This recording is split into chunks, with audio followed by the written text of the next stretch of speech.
for the town. Here. Thank you. Okay, thank you very much. We have a couple things on the agenda tonight. We have a presentation from Chief Peters about a canine unit. He will lead the meeting off. We also, we're just outside. We're running a little behind. We have a brand new ambulance from the Irondequoit ambulance, which was through ARPA money. And with the condition and the state of EMS, the board had decided to purchase an ambulance for Irondequoit ambulance, which helps guarantee our residents the proper EMS service. So the town has stepped up many ways to assist a struggling EMS situation, both locally and nationally, and that guarantees our residents proper care and prompt service. So excited for that. So we also have an issue that we've just learned about. Monroe County distributed incorrect tax bills due to the STAR exemption, and we are learning more about it. Our residents so I'll read the exact statement. So it's come to our attention there has been an error involving our STAR exemptions on school tax bills. The county is working to resolve this and we have been told by the county they'll be issuing revised tax bills. It is anticipated that the correction will result in lower school tax bills. Any refunds owed will be sent sometime after October 31st, after tax collection is completed. When the town has more information, we will share it on our website. So if you've gotten a tax bill, you have STAR, you've noticed that it's higher than it should be, the county is working on that, and we will be giving refunds when we get more information and after all the tax bills are paid. All right, with that, we will move on to our presentation from Chief Peters. Apparently, we're going to have a couple technical difficulties. So, all right. So we will start with our department head updates. How about that? Keep this moving right along. So we will start with our assessor's office. Amy? Thank you, Mr. Supervisor. Excuse me, we continue to answer a lot of questions regarding tax bills. The phones and the counter have been busy since September 1st. And as you just told everybody, revised school bills will be hitting mailboxes soon. We're not exactly sure when, and we expect to be flooded with calls. We will do our best to answer and or return all calls in a timely manner. We are also continuing to work through the 166 small claims assessment review proceedings that came our way as a result of after the grievance process, and Janine has been integral in helping prepare those cases. And Carol is back to working her normal part-time hours. Okay, thank you. Next up, we have Mary Warner from the Community Development. Thank you, Mr. Supervisor. We've received plans for the new Aldi's. They are currently being reviewed by the building inspector and the fire marshal. We're busy navigating through our summer season, keeping up with complaints, permits, and all our inspections. We have multiple new employees in our department, so we're in the training mode to bring everybody up to speed. And we're looking forward to fall when things slow down so we can catch our breath. Okay, thank you. And I forgot to ask, does anybody have any questions for Amy on the assessor? I forgot to ask. No? And any questions for Mary? All right, we'll move on to DPW, Tommy Albert. Thank you, Mr. Supervisor. Just give a quick little update on some paving. We've done roughly 15,000 tons this year with one more phase to complete down in the Laurelton area. We've also completed all our roads, the oil and stone, as well as the fogging and crack sealing. So that has been completed for the year. Guys are doing a wonderful job. Can't be more proud of them than I am. We're also preparing for our fall planting of our street trees. Roughly this year, we planted approximately 180 trees throughout our neighborhoods, and we are still accepting requests for our tree planting. And just go through the DPW website, and you should be able to find a tree with various species and select your tree. Okay, thank you. Well, any questions for DPW? May I ask a question, Mr. Supervisor? Yeah, absolutely. So, Mr. Albert, could you, just for folks who might be interested, could you explain that if a resident had a concern or an issue, who would they contact at the DPW and what could their expected communication look like? So what they could do is just call our normal number, our 336-6090. They'll speak with our dispatchers, our frontline dispatchers. They can voice their concern and or their requests, and then it'll be forwarded off to a foreman, one of our labor foremen, and the request will be monitored and go from there. So they'll Awesome. select what crew it's assigned to and hopefully proceed with whatever their concern and or repair that's needed. Awesome. And do we have some kind of logbook or something that we are actually capturing that in? Yes, we actually have a new program we're using where we're able to create a work form or work order, and that is tracked through, not only through the foreman in, on their desk, but they can also access it from their email and their phones now through an app. So anytime a work order comes in for that selected foreman, their phone will actually beep like a new email, and they'll be able to go through the work order, the request, if they're on the road or out doing a project, maybe stop by and see what's going on, if they'll know what crew to assign it to, and then they go from there and take care of the resolution. Thank you. You're welcome. Anyone else? All right, we'll move on to recreation. Shannon Gray. Thank you, Mr. Supervisor. In Recreation, we hosted our inaugural Back to School Bash on August 25th at the Community Center, which was an open house style food truck rodeo at the Community Center where we hosted approximately 1,000 guests that were in and out of the Community Center on that evening. It was a great event. We had a lot of fun, and we're looking forward to making that an annual event. The Irondequoit Fall Newsletter and Activity Guide is out as of the 25th as well, so should have hit resident mailboxes that week. We also have additional copies at the Community Center and here at Town Hall and the library. If anybody would like any additional copies, they can reach out to us, and we'd be happy to pass those along. And those will highlight all town offerings and information through the end of the 2023 calendar year. This Friday is our Movie Under the Stars event up at Camp Eastman. We will be hosting a screening of Monsters, Inc., and we have a variety of activities going on up there on Friday evening for the kiddos and families, so we're looking forward to that event. And just moving into the fall programming cycle, so a lot of exciting things coming up this fall for everybody. Okay, thank you. Any questions for recreation? Can I make a comment, Mr. Yes. Supervisor? I just wanted to take the opportunity to just commend you and your staff for your fall programs that are out there, but for the summer programs that you also had. I've gotten so many incredibly positive responses about the summer programs, especially the playground program. Thank you very much. You're welcome. Okay, thank you. Chief, do you have any updates before the presentation? Yes, thank you, sir. Yeah, we're actually in the middle of just doing, we were doing interviews for possible promotions. We still have a couple of openings, especially we have sergeants opening on 1st Platoon, and we still have a temporary lieutenant position. So we're going through the civil service list. We have no viable list for lieutenants, so we're going to try and make a temporary lieutenant for one of the upcoming test takers, one of the sergeants that's eligible for that. That'll come through in the next resolution next month. We're actually doing interviews and for new hires. We've interviewed approximately 6 new candidates that we're going to be doing backgrounds on. There's a new academy class starting in December, and we're hoping to actually, with recent resignation of one of our officers, we're hoping to have either 2 or 3 spots available for new hires, so that'll give us a good position. We're also still looking at laterals. We have 1 lateral that we're looking at, so we'll go from there. We just recently took possession of the two new ATVs through the Stone Garden grant, so we'll have those brand new ones. They look really sharp, and we'll replace the 20-year-old ATVs that we have out there.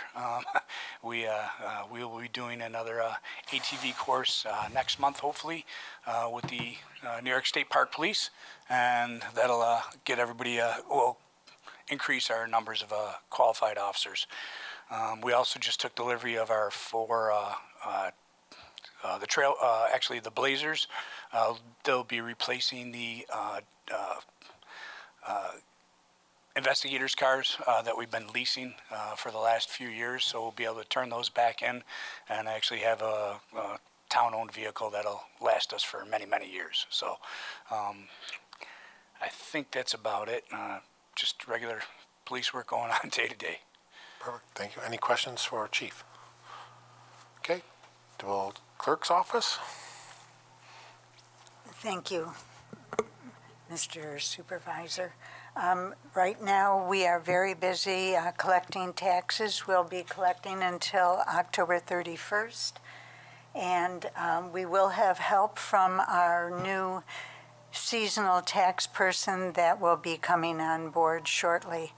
And other than that, it's just very busy in the clerk's office. Okay, thank you. Any questions for Madam Clerk? Okay, we'll move on to Town Attorney. Thank you, Mr. Supervisor.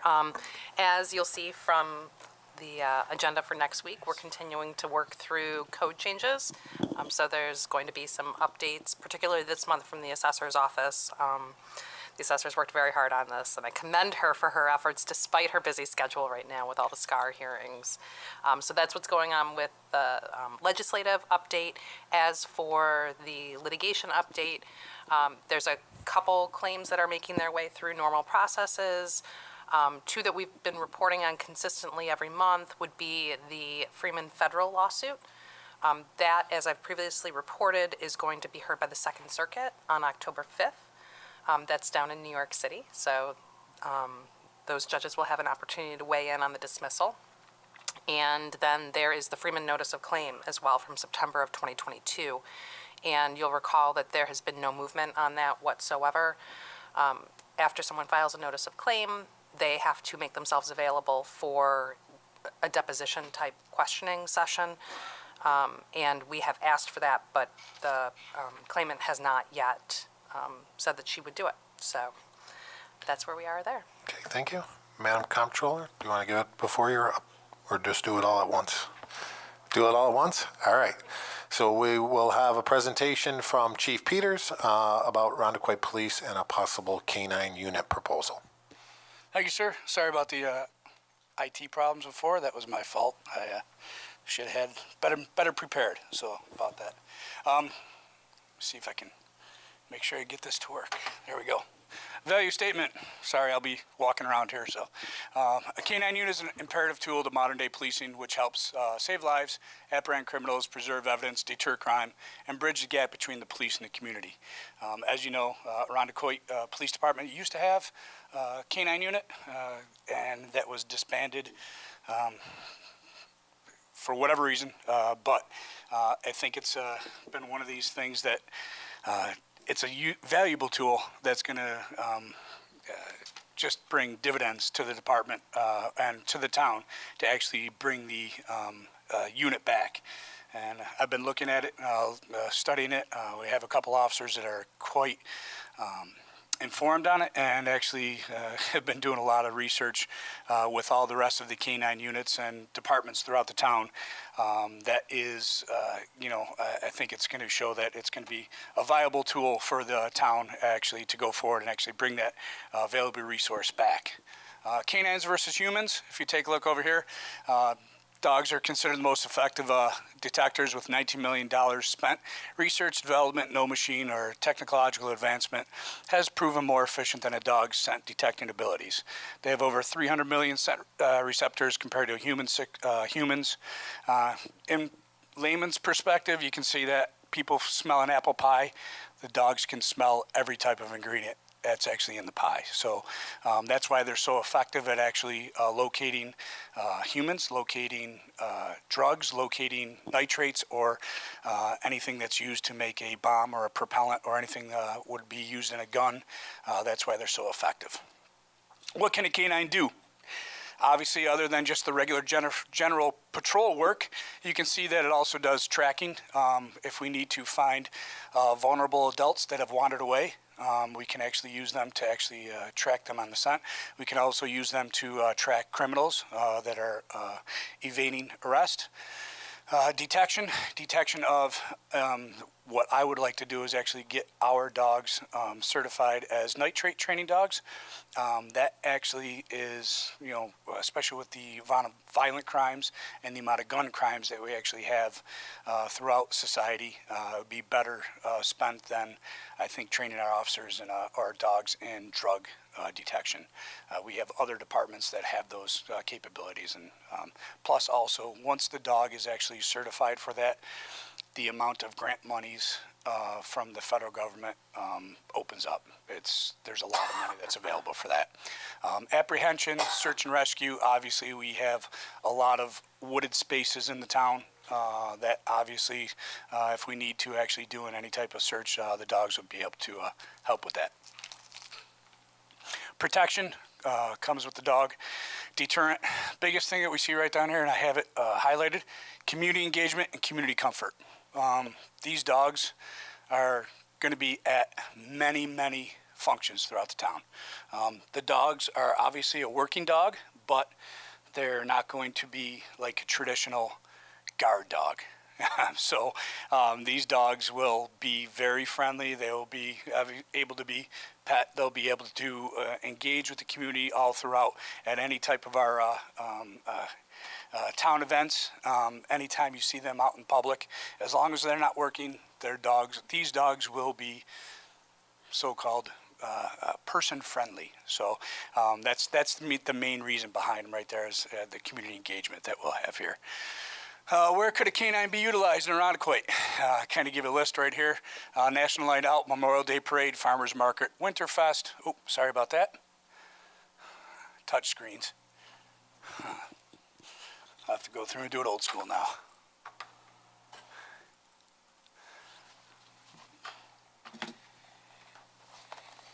Sorry.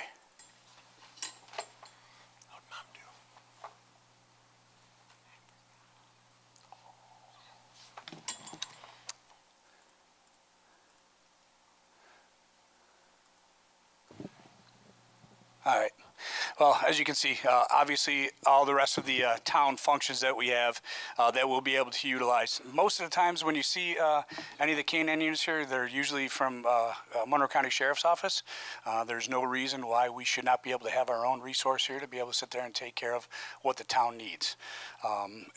When we rely on other departments or other agencies, we're at the mercy of their scheduling, their availability, and it's something that, especially with the size of our department, we at one time actually having up to 4 canines should be easily able to be sustained. Where could it be utilized in Irondequoit? We have lots of businesses that can be considered a vulnerable location. We have 20-plus banks, 20-plus apartment complexes, assisted living facilities, post offices, 3-plus large regional health facilities, 18 churches, 3 synagogues, the community center, grocery stores, it's a whole full list right there. Seabreeze Amusement Park, we're the only amusement park within Monroe County, and obviously we know that we've had large fights. We had a 16-year-old caught with a loaded gun inside there in 2022. Missing persons, bomb threats, everything that the canine unit would be able to handle on our own and not being able to rely on another department. So. Schools, we have West Irondequoit has 10 schools, East Irondequoit has 7 schools, private schools, Rochester Regional Health Nursing School, and at least 23 different schools within roughly 15 square miles of our town. Out on patrol, we talked about it, proactive policing, calls for service, nitrate detection, evidence detection, officer safety, community and citizen safety, a highly needed deterrent. We can use it on search warrants, building searches, sweeps, arrests, everything that we need to. Package screening with the dog being certified by nitrate to be able to detect nitrates. That's another thing. Recently, MCSO has sent their airport canine unit out to the Super Bowl and sent out to, I think they were going to do the Republican National Convention or Democratic National Convention. Either way, their resources are out there and they're needed. And so there's outside agencies that will pay us all the complete cost of actually utilizing that canine unit. And just because it is such a specialized skill that they have. Training requirements. Initial training is 12-week patrol school to get the dog up and certified by DCJS. After that, 6-week nitrate school. After those have been completed, we have 8 hours of training per month, and on patrol tactics, specialty tactics. They can do it all together.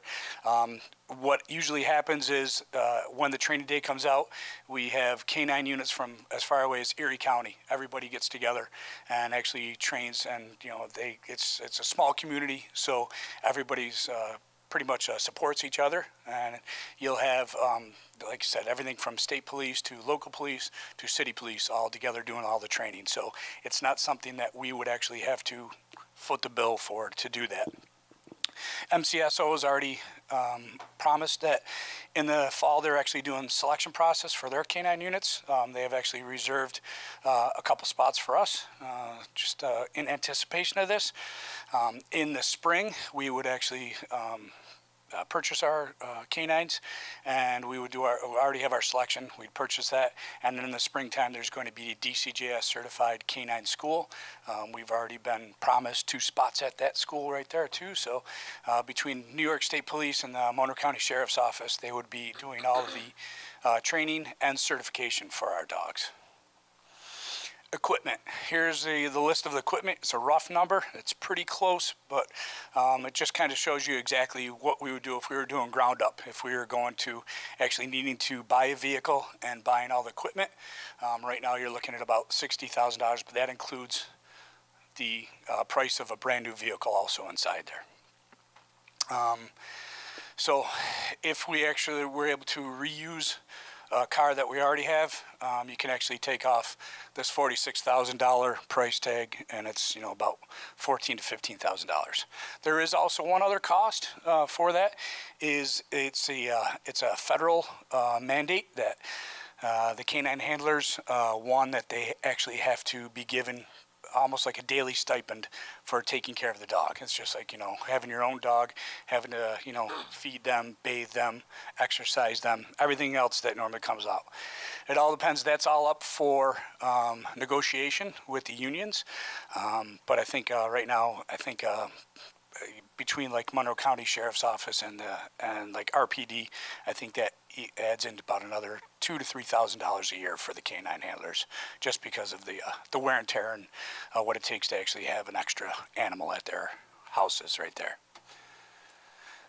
Unknown costs, overtime costs to backfill the road during training if needed.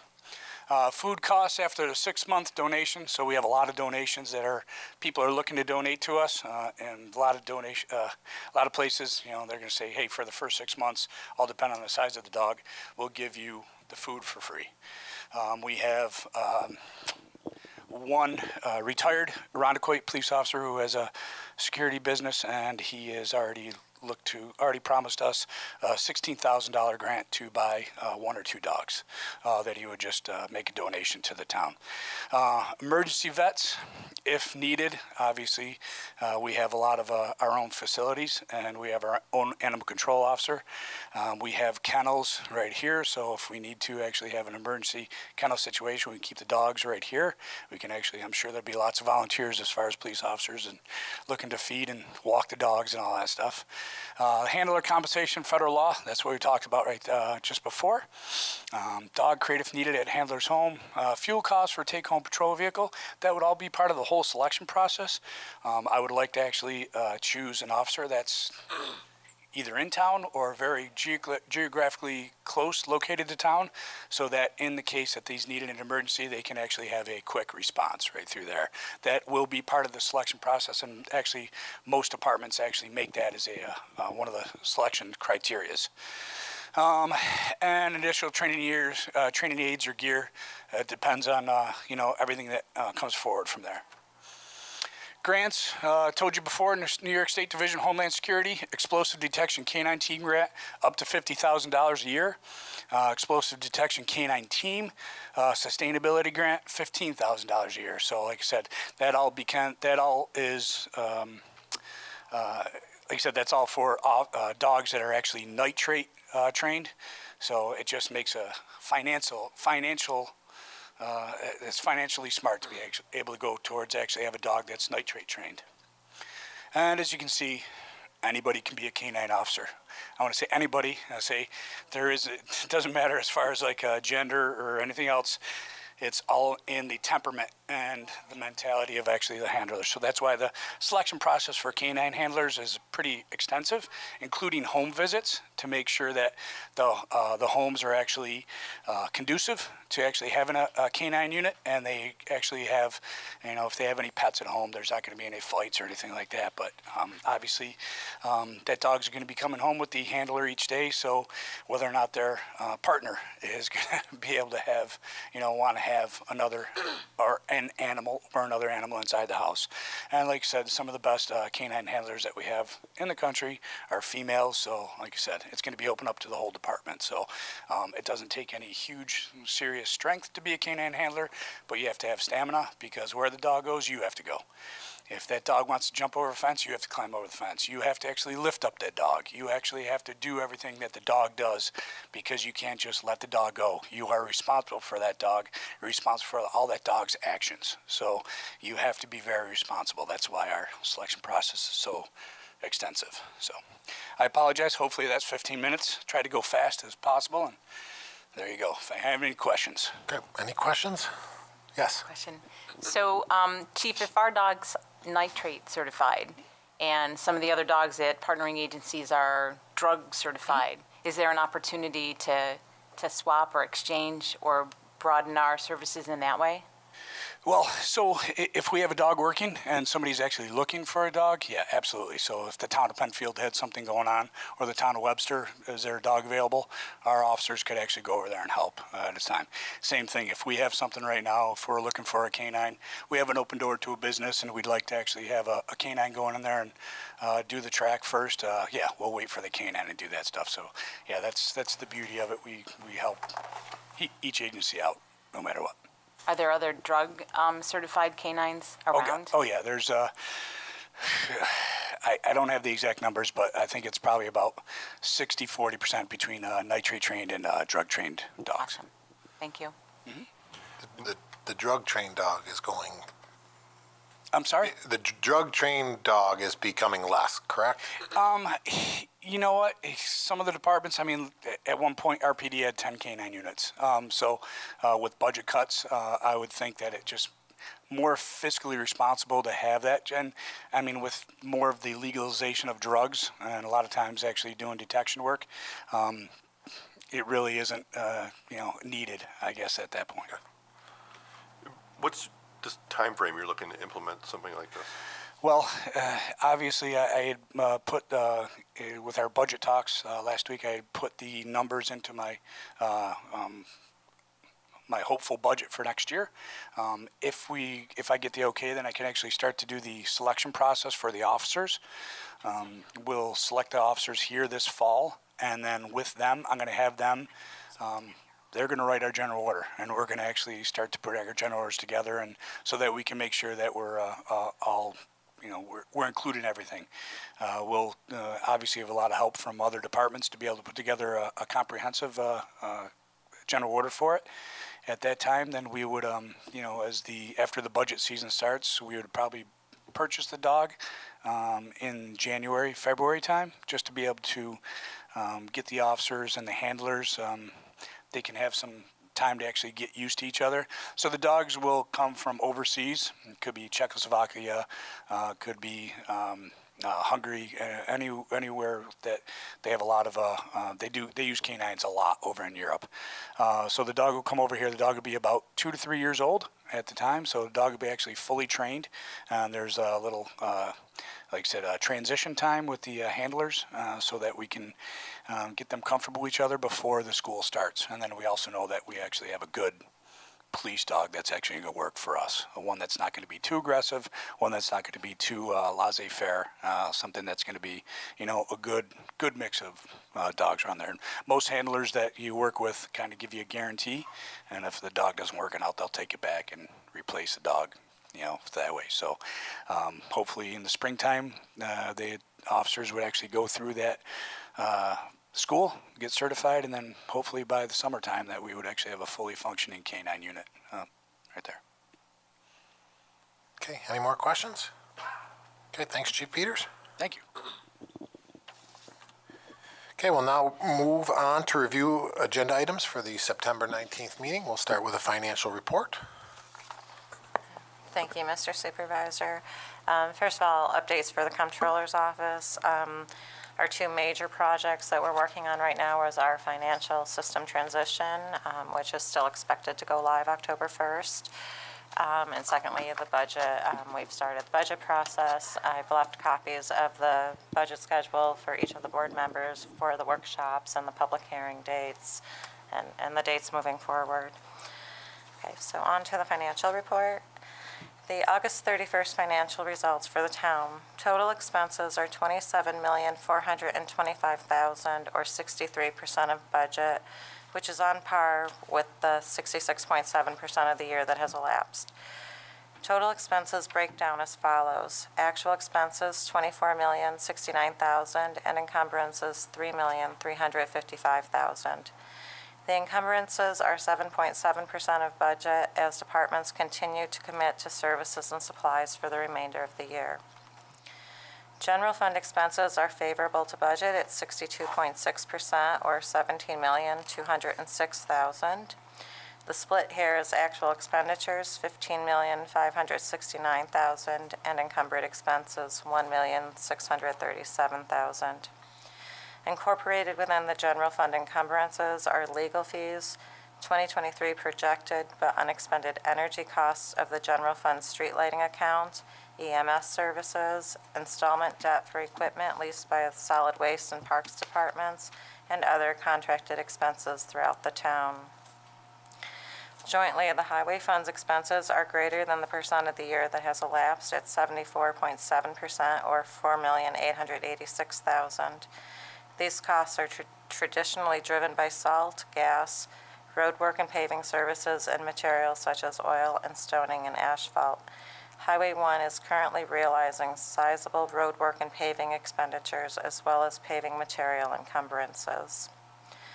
Expenditures in the library fund are 62.2% of budget, or $1,738,000.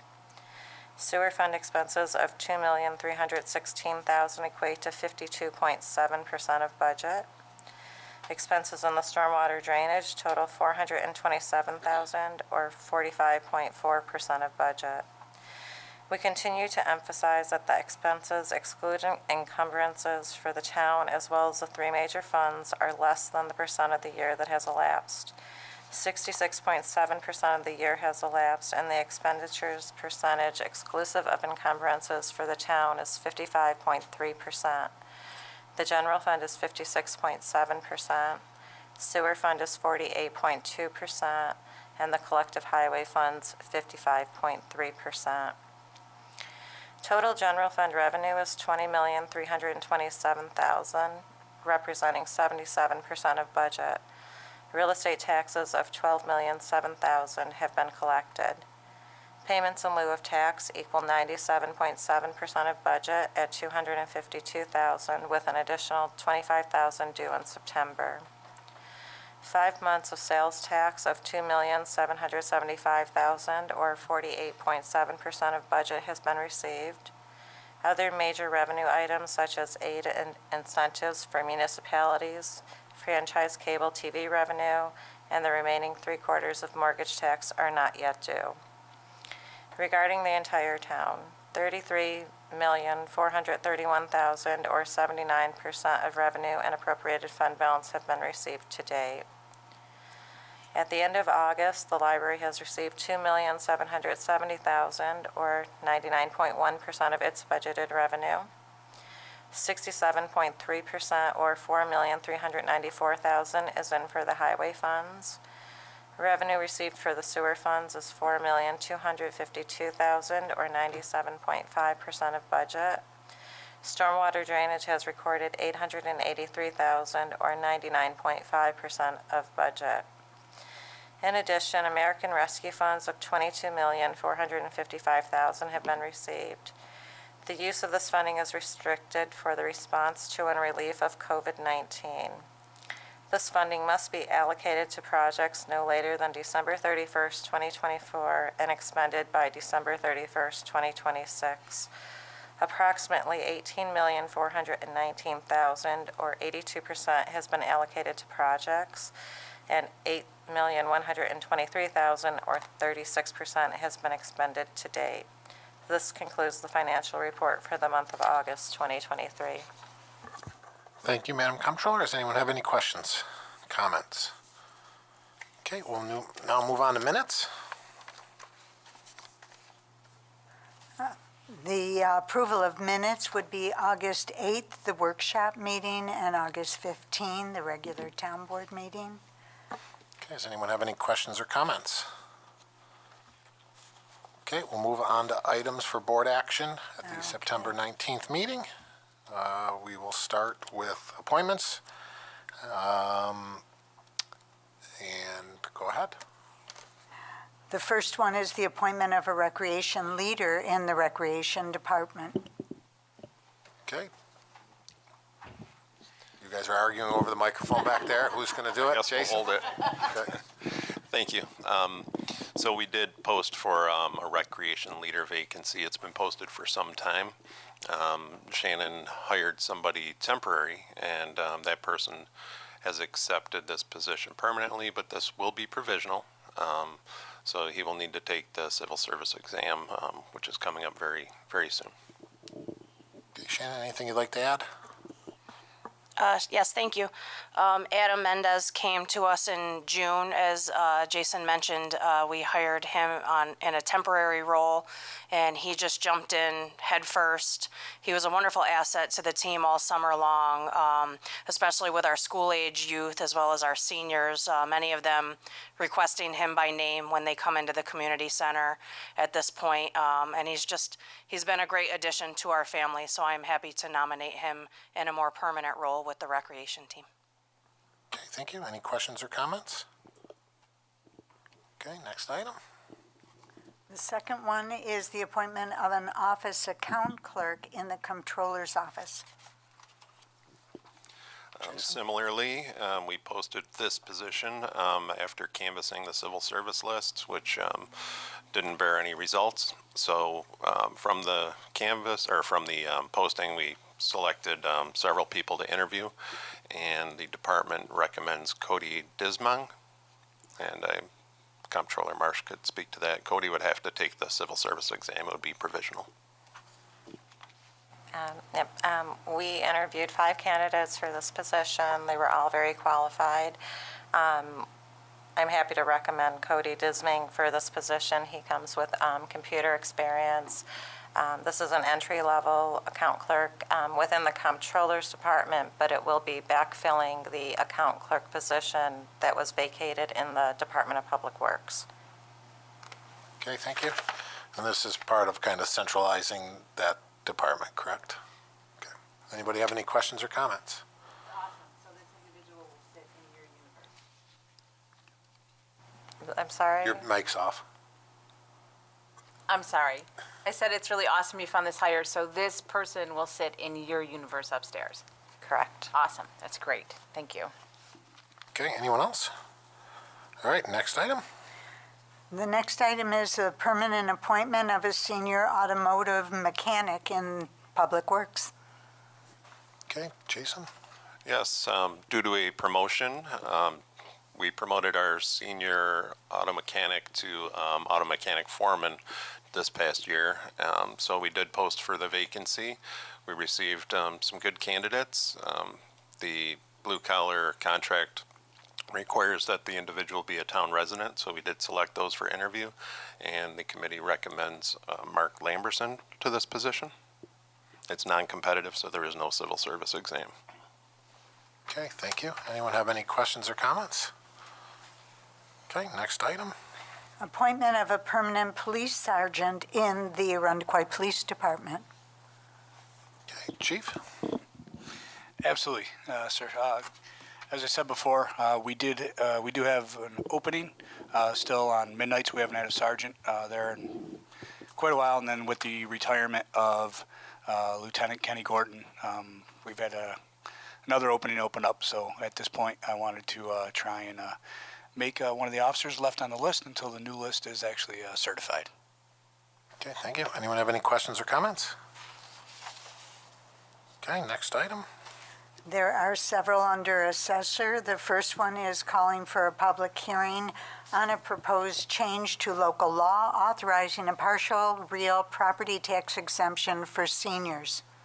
Okay, our assessor had to step out for a meeting, so our town attorney will be covering the next resolutions. Thank you, Mr. Supervisor. Yes, there are 4 different changes, proposed changes to the town code that are being recommended by the Assessor's Department, most because there have been changes in the state law that governs real property taxes. So this very first one is with regard to the exemption for seniors. There's going to be 2 different changes. The first one being that sometime the renewal applications for the senior exemption are due on a particular date. We recognize that sometimes you miss that date because of a personal emergency. So under those circumstances, that date can be, a late filing can be forgiven by the assessor. This is something that's completely authorized by New York law. The second change as it relates to the senior exemption is how eligibility for the exemption and the amount of the exemption is calculated. Previously, the state wouldn't allow you to consider as income any retirement distributions, but now they say you can do that, and that just seems like a more equitable way to calculate the amount of the exemption. So the assessor is recommending that change as well. Okay, thank you. Any questions or comments? Okay, next item. Is again calling for a public hearing on a proposed change to local law authorizing a partial real property tax exemption for alternative veterans. Okay, thank you. Town attorney? Thank you, Mr. Supervisor. This particular proposed change to the town code deals with the exemption for people with disabilities and low income. And like with the senior exemption, the second portion that I mentioned, how income is determined, that, pardon? This one's the veteran one.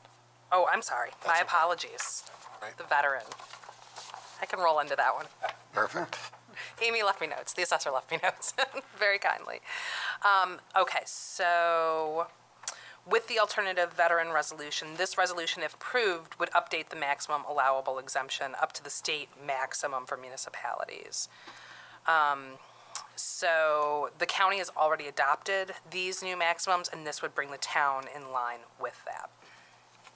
Okay, any questions or comments? Okay, next item. This is authorizing partial real property tax exemption for persons with disabilities and low income.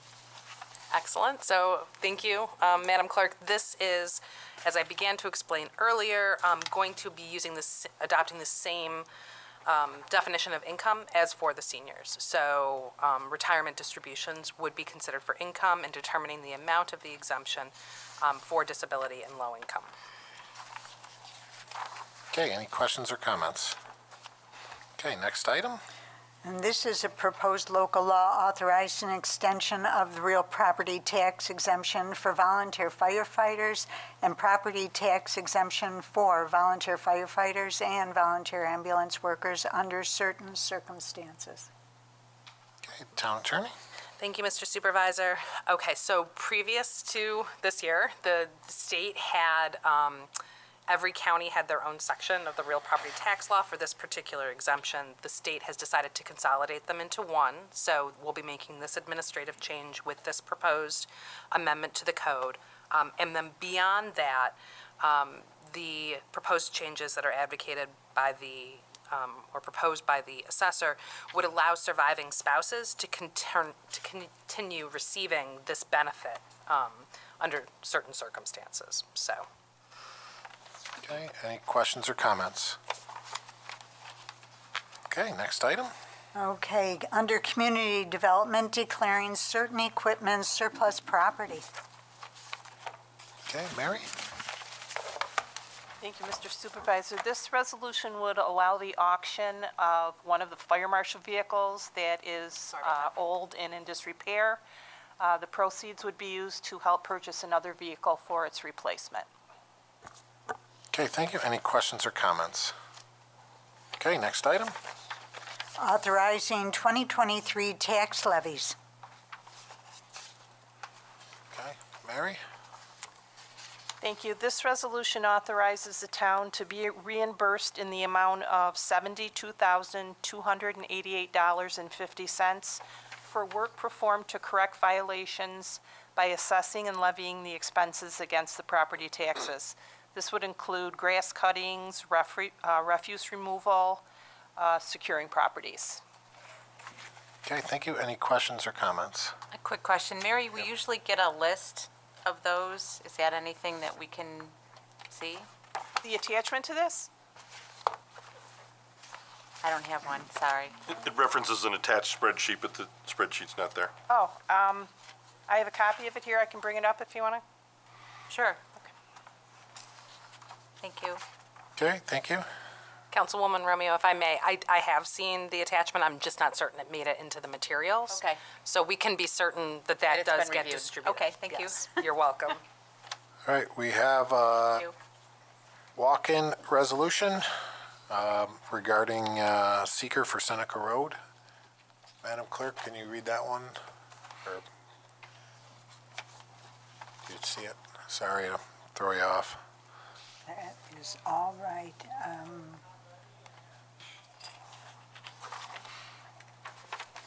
Does she have it? Regarding We got one coming to Lakeside you. Refuge. Yep. What's that? No, this is the Seneca Street reconstruction project. Oh, I don't have that. Sorry. Okay. Issuing a negative declaration for the secret review for the Seneca Street reconstruction project. Okay, we have Wes from Labella here to explain this resolution. Yeah, it should. Okay. Can you hear me? Yep. Okay. Very good. Just a quick history here.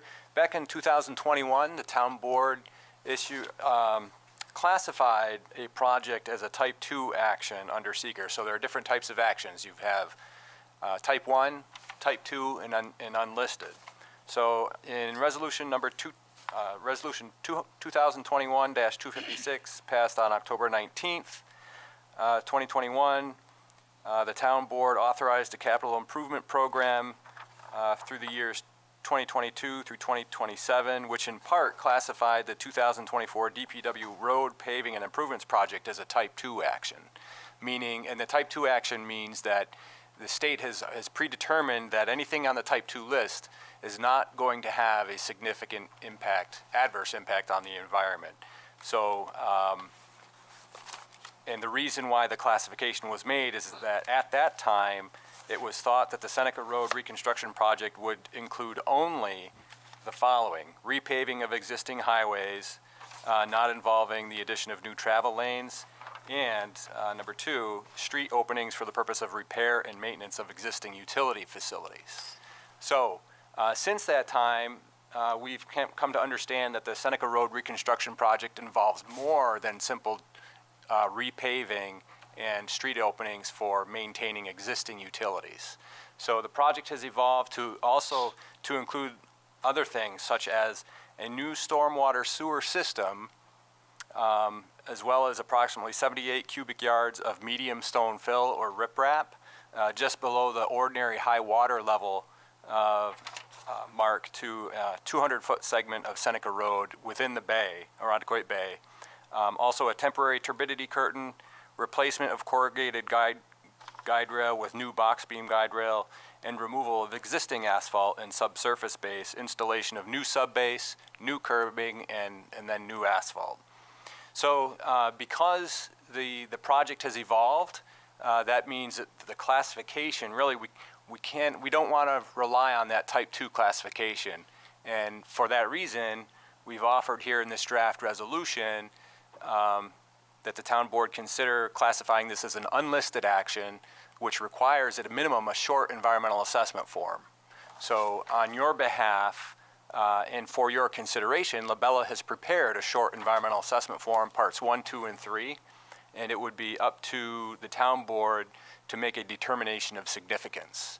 So we've drafted that on your behalf. Happy to explain that in a little more detail. But I think at the upcoming meeting, what we would be looking for the town board to do is to make that determination of significance and then also certify or affirm the classification as an unlisted action. That's what this resolution does. Any questions on the project in general or seeker? Are we going to get copies of 1, 2, and 3? Yep, we can get you copies of parts Thank 1, you. 2, and 3. There are some attachments that we didn't provide to the attorney earlier this week. She does have a copy of parts 1, 2, and 3, but there are some attachments that would go along with that, including some correspondence from the U.S. Fish and Wildlife Service, as well as New York State Parks, Rec, and Historic Preservation. So we'll get you copies of that. Would love to see that. Thank you. Yep. Okay, thank you. Anyone else, Peter? Nope. No, okay. Thank you very much, Wes. Yep. Okay, move on to the next item. Under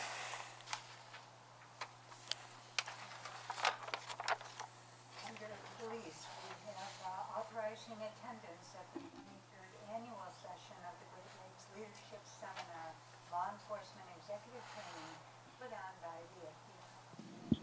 Chief? Yes, sir. This is actually for command level development. It goes from October 1st to October 6th. It'll actually take place in Niagara Falls, and I'm going to be sending one of my captains there to actually get some more higher level leadership training. Okay, thank you. Anybody have any questions or comments? Okay, next item. Next item is to declare in surplus items and authorizing the auction or destruction of those items. Okay, Chief? Yes, this is for our old command post. It's about 30 years old. It's beyond repair and usable usable life at this time, and quite frankly, it hasn't been used in over a year, so it just sits. And at this point, we just a request to actually sell it and get it out of our fleet. Okay, any questions or comments? Perhaps someone making a new Breaking Bad would want that beauty out there. All right, next item. Authorizing two officers to attend the New York State Stop DWI Conference. Okay, Chief? Yes, this is to send two of our DWI officers to the Utica Stop DWI Conference. It's a 2-day, almost like a train-the-trainer type conference, and utilizing best practices and latest technology, and how we can actually make more of those DWI arrests and keep the town safer. Okay, any questions or comments? All right, I see this is in Utica. Maybe we could get Andrew Dean to host them instead of putting them up in a I'm sure hotel. Andrew would So love Andrew that. loved that, right? All right, any other questions or comments? Okay, next item. Authorizing attendance to the Property Room online training seminar. Okay, Chief?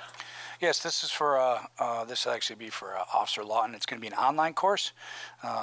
Since he has taken over the property clerk's position in the spring, this was actually a recommendation from the Bonadio Group as far as getting him certified into the International Association of Property Clerks and Evidence Technicians. And he'll be able to complete the course over 30 days while he's at work, and then he'll be certified. And obviously, it's best case practices and how to handle evidence and secure property to obviously the high standards that we need to have. Okay, thank you. Anyone have any questions or comments? Okay, next item. Accepting donation from Armor Security and Protection Group. Okay, Chief? Yes, this was the what I spoke about in the canine presentation. Larry Dunk, who is a former Irondequoit investigator, or actually a police officer, he has his own armor security group, does mostly commercial security, and he is looking to, he already sent us a letter of intent. He wanted to donate the $16,000 for the purchase of either 1 or 2 dogs to get the canine unit started again. Okay, thank you. Any questions or comments? All right. The last issuance of Armor Securities is misspelled in the, I'm not sure it's germane, but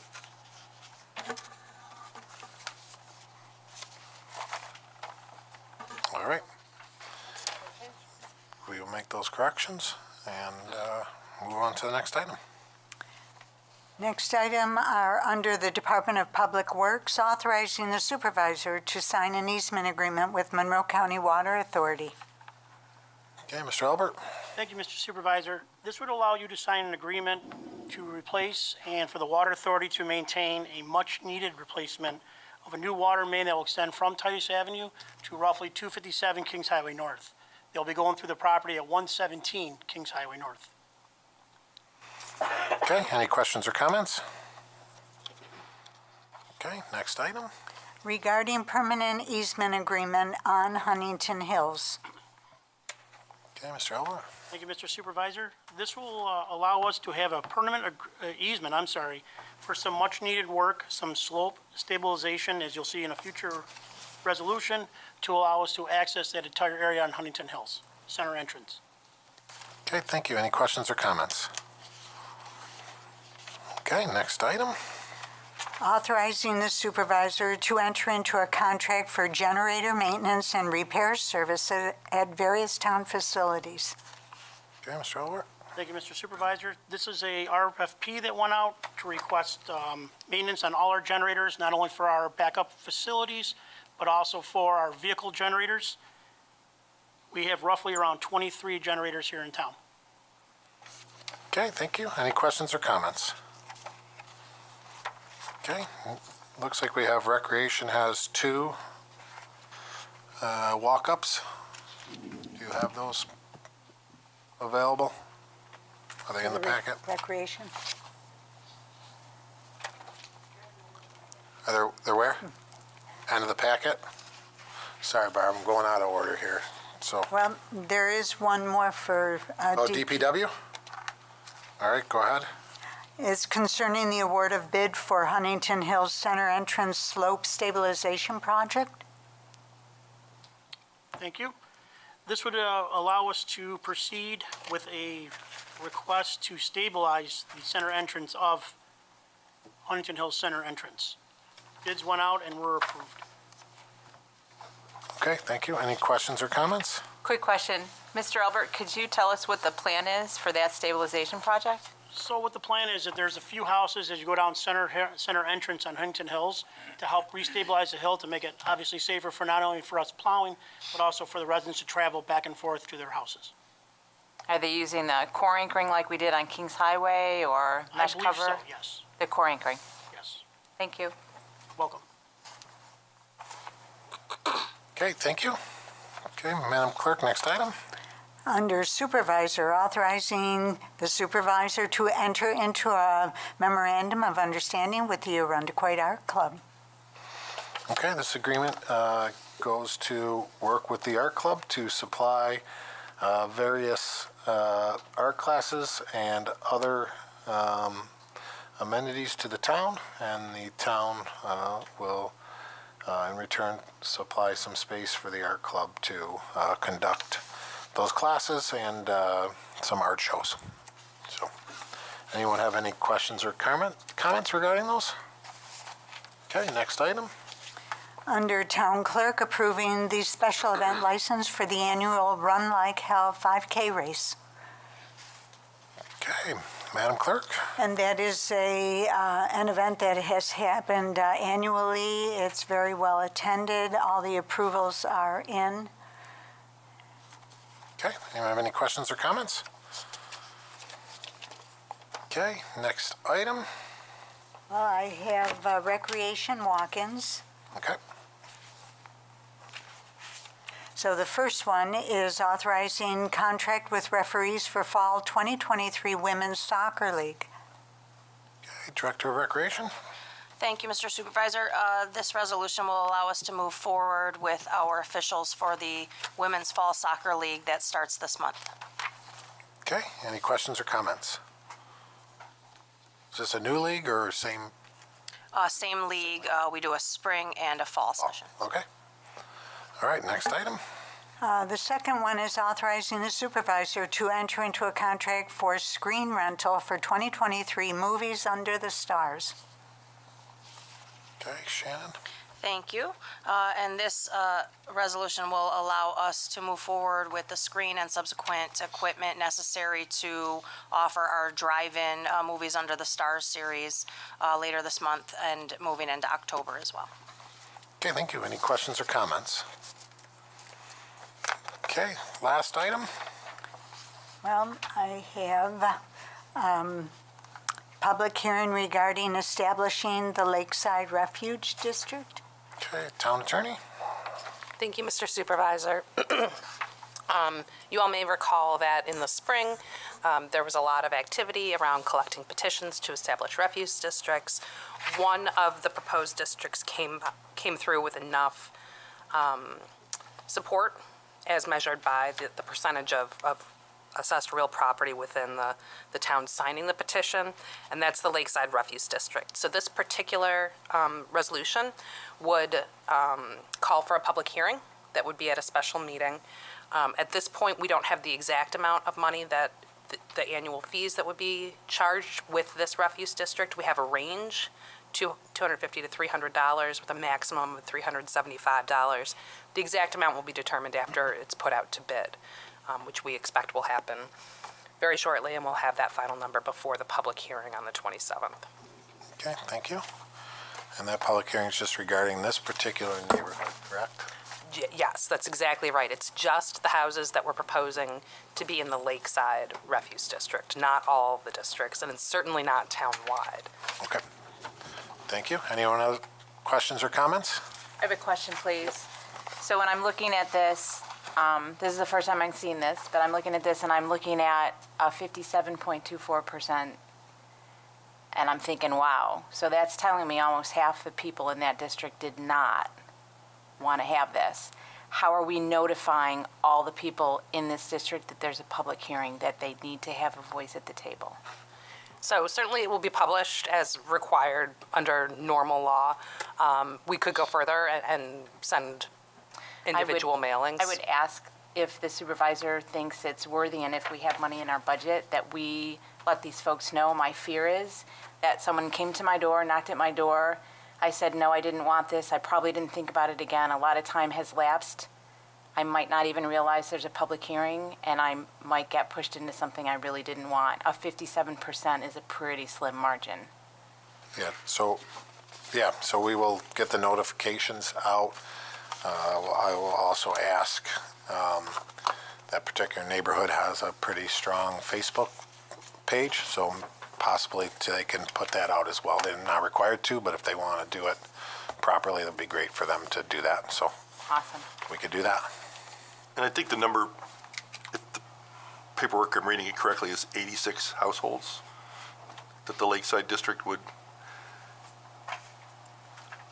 My question is going to be, I mean, it seems like a fairly low number of households relating to Irondequoit, and now if we start adding on more and more of these, are we going to just have like hundreds of refuge districts potentially that it's going to be really unruly for the town to manage as we move forward? I mean, I know like lighting districts, I think there's only like 15 in the town or something like that. But if refuge, just, I don't know how this mechanism works. Is it global?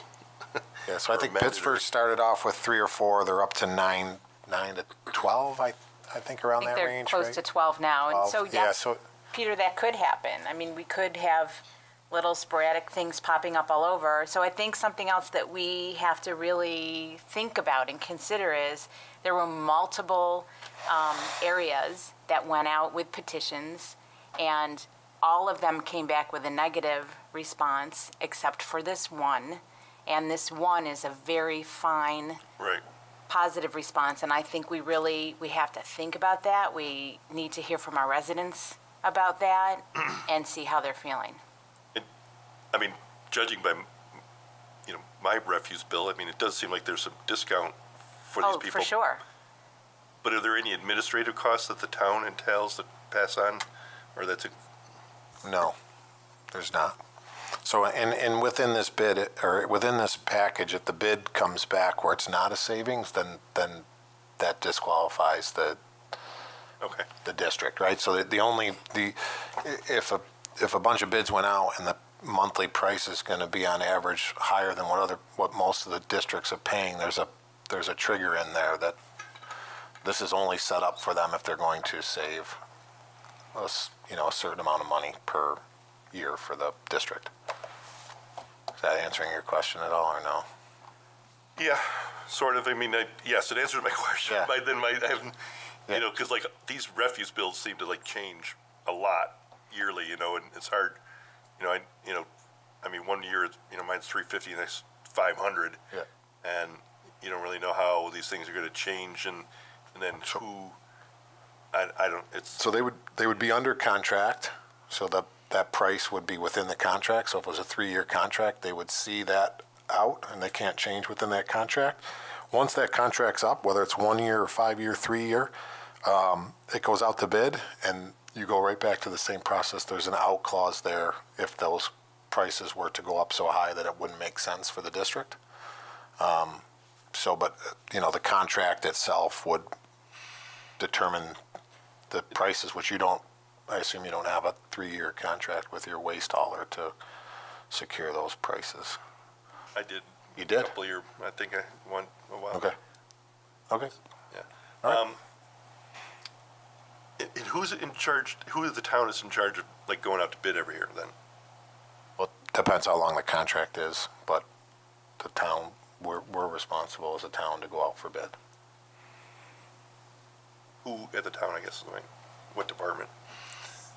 So at this point, the comptroller's office prepared the bid documents for this one that's coming up. Certainly with input from the supervisor's office and comments that we heard from the public during the meetings that occurred in the spring. Going forward, it's a bid process, so it's pretty standardized. Can't imagine. I just look around my neighborhood, and some people have little totes for recyclables. Some people have 2 giant totes, and I have 1, and they have big. Man, okay. It'll be a wild ride until we get this worked out. And it could be really effective, and it could work, but the other thing that I think is our responsibility for the residents is to make people completely aware of how it works. Right. So if we all lived on a street, and our street was part of this district, we were part of this district, and the public hearing comes and goes, and this board at that time says, yes, move forward, you're in that district, whether you want to be or not, whether you said yes or no doesn't matter anymore, you're in that district, and I just think it's important that residents fully understand that. Yeah. And I think, if you don't return your garbage cans too, you get charged and things like that, which... I don't know. I just Yeah. want to make sure that we're being very, very clear. Right. Because, again, 50% margin is a slim margin. We need to make really sure residents understand. Right. And I think in there it tells you who voted yes and no, so there's... And it was based on assessed value. It's not necessarily, I didn't go through and count them. I mean, Correct. it could be weighted one way Correct. where it could be fewer than 50% of the households. Correct. Yeah, they had more households than assessed value. Am I remembering that correct, or was it right on par? I haven't done the calculation. I Yeah. think it's roughly 50-50, Okay, but 57% of the value. Yes. yeah, okay. All right. So with that, we have 2 items for board action tonight. Madam Clerk, can you please read those? Number 1, authorizing the permanent appointment of an office clerk 4 in the Community Development Department. Do we have copies of this? Okay, yep. Motion to adopt. Moved. Can I get a second? Second. They should have been on your workshop packet. Oh, I did not have them on, I didn't have it either, but the attorney steal it from John. Sorry, I just want to make sure Sorry. I know what I'm voting on. Yeah. All right, Jason's not here, so Mary? Thank you. This resolution would authorize the appointment of Carol Haney as an office clerk 4 in the Community Development Department. She was selected from an existing civil service list, and we're happy to welcome her to our team. Okay, any questions or comments? Kimmy, have you had time enough to I'm review good. that? Okay. Okay. All right. All those in favor say aye. Aye. Aye. All opposed say nay. This resolution has been adopted. Next item. Declaring certain equipment as surplus property. Thank you. Oh, here they all are. They're all put together. Peter is stealing it. No, the attorney stole it from That's John and it. handed it to me. We're done, Pete. I'm completely, Suppressing information. Thank you. Okay, they're just all put together on John's desk, I guess. motion to adopt. Moved. Can I get a second? Second. Okay, Mr. Albert. Thank you, Mr. Supervisor. This would help us surplus some miscellaneous equipment between the DPW highway and parks. One of them being our old topsoil barn located back here on Kings Highway, which will help us make room for our new backyard project. Okay, thank you. Any questions or comments? Can I ask a question, please? Yes. And I'm not being picky, part of it might be because I didn't know or see this, but why are we doing this at workshop instead of town board? Is there like a pressing reason we have to do this? Yeah, we need to get it off of our property. Oh, So okay. we Thank are, you we very are much. moving, our project back there is moving at warp Gotta go. speed. And the quicker we can get that out of here, the better. So we do hopefully have some interested bidders, and part of the bid, I believe, is them to come and disassemble it. So, Yes, they would be responsible for taking the entire building apart and then also removing it off the property. yep, so, yeah. Great So, answer. yep, so, yep, Thank you. backyard project and the permanent farmer's market is moving forward. Like I said, at great speed. We're losing weather as we move here, so we want to, it was thought best to give a week to any time is valuable. So, Gotcha. all right. All those in favor say aye. Aye. Aye. All opposed say nay. Okay, this resolution's been adopted. This concludes our workshop meeting of September 12th, 2023. Our next meeting is a regular town board meeting on Tuesday, September 19th at 7 p.m. here in the Broderick Room. Can I please have a motion to adjourn? Moved? Can I get a second? Second. Okay, all those in favor say aye. Aye. All opposed say nay. This meeting has been adjourned.